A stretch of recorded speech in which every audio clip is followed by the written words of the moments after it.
Кеше Актаныш районының Бүләк авылы янындагы елгада баткан УАЗ машинасын чыгардылар.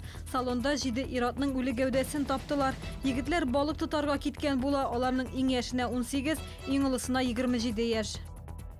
Бүген шәһәр мэры Наил Мәхдиевка 56 яшь тулды. Әлегә шәһәр башлыгы ялда. Ул 4 ел урман хуҗалыгы министры булып хезмәт куйды. Узган елның сентябреннән безнең шәһәрдә эшли. 23 сентябрьдән Наил Мәхдиев мэр итеп билгеләнде. Аңа кадәр 1 ел дәвамында башкарма комитеты җитәкчесе иде.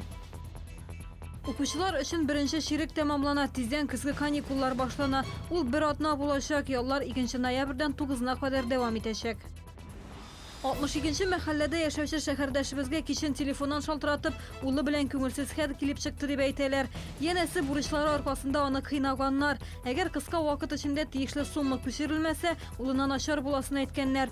68 яшьлек хатын-кыз тиз арада мошенникларның терминал аша исәп-хисап счетына 5000 сум акча күчергән. Улы исән-сау, әнисе акча күчергәндә өендә йоклап яткан була.